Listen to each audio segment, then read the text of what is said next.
Hello, everyone. Today, I want to talk about the apcs. These are your legions, marches, whatever you want to call them. So you have four main ones in total: your class, your APC one, APC two, APC three.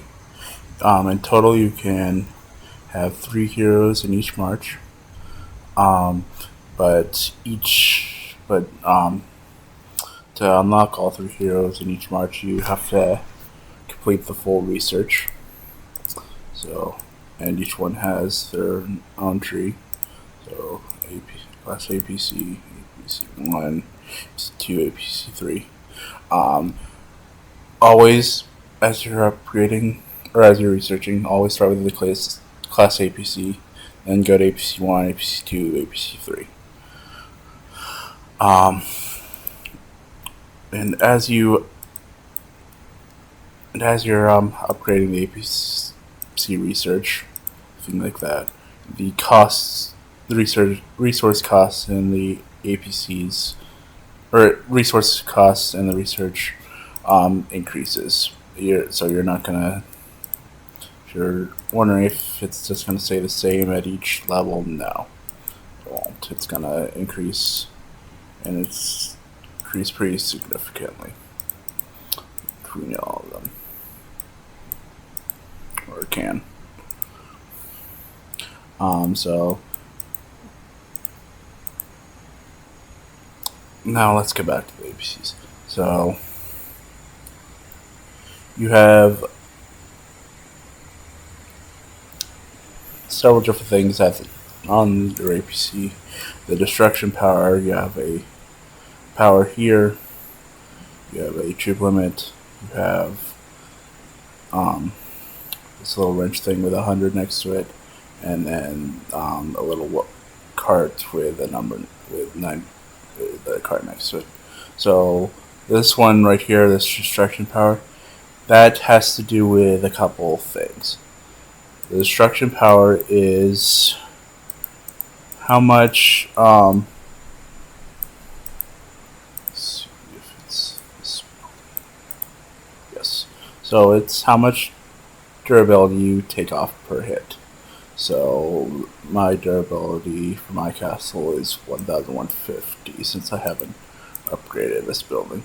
So with it, if I was to be hit by my personal legion, it'd take me 4 hits, and then I would be in ruins, and my castle or my base would be sent off to somewhere to randomly ported.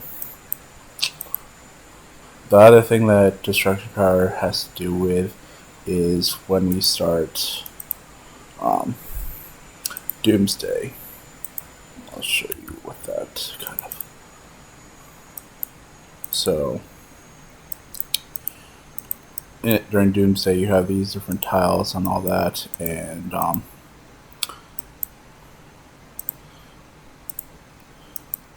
to take them, you don't need.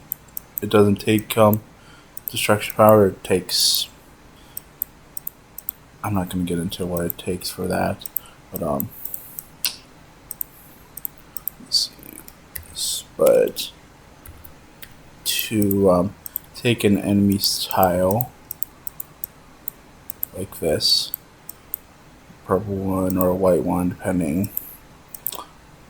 It takes at least 500 durability in your or destruction power in your legion. So that's the other big thing. I won't talk about Doomsday or anything like that in this video, but just showing kind of what destruction power is for. Next is the next. I'm not too familiar with what the importance of this. The first one, the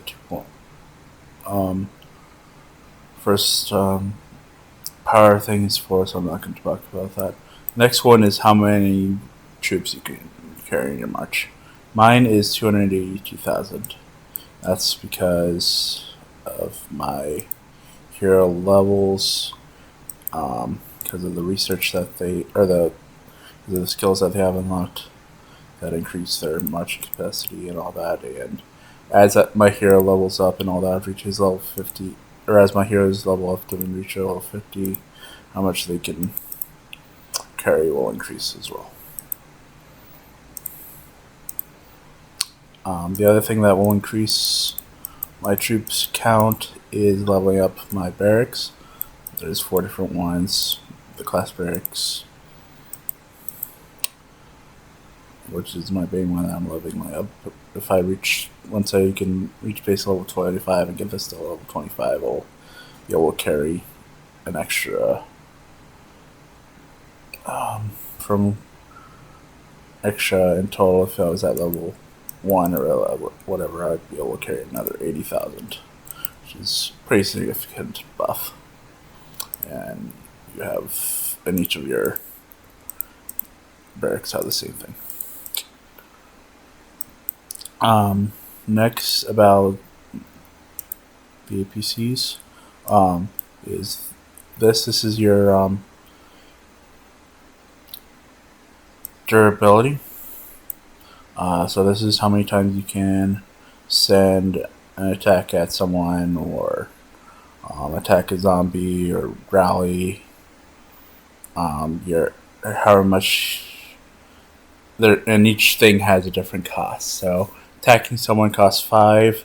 Attacking a zombie, most of them cost 10. Rallying a Wendell or something like that costs 20. So and as you're doing those things, this number will go down. And once you're out, you'll have to wait for it to refresh. And it's about an 8 to 10 hour refresh, depending on your research, where you're at in research and all that. The last one is how much you can, when you're attacking farms or players or any of those things, how much resource you can take. And this is 9.1 million because I currently have it set to T7. If I change over to T1s, which give the greatest amount of, or which allows the greatest amount of looting and all that, and increases to almost 14 million. But I'm not going to keep those on. And this number is based on me having my vehicles in there. If I was to have the same tier of troops at T7 fighters, it would be if not close to a 500 durability or 500 destruction power. So don't really pay attention to, that's not really a big deal right now, but yeah, that's kind of it for the different. Actually, one last thing. So the class APC. So there's 3 different classes. You have the farmer, the raider, and the trader. So farmer, you get access to a building that gives a little bit of resources per thing, or when you activated it. You also get protection from a certain amount of resources if you're attacked.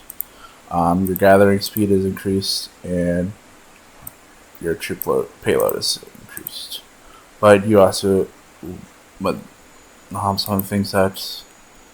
some of the downsides, you get a troop damage minus 30%, troop resistance minus 30%, and a troop marching speed by 30%. When you're raider, you get you can take cash during sieges, which is really good for if you have farms. You also get an increase in your troop payload, your casualties. So when you're attacking someone, instead of stuff dying, 40% become rooted instead, and you get a healing speed increase. But on that side, your production is reduced by 30%, cash is reduced by 30%, and when you're gathering, how much you can gather is reduced by 50%. And then the last one is trader. It helps with producing extra cash, reduces food consumption, and your trading hub costs minus 50%. But it also reduces your healing speed and use a lot more resources when plundered. But yeah, that's kind of it for the different APCs. Thanks for watching, and I'll catch you in the next video.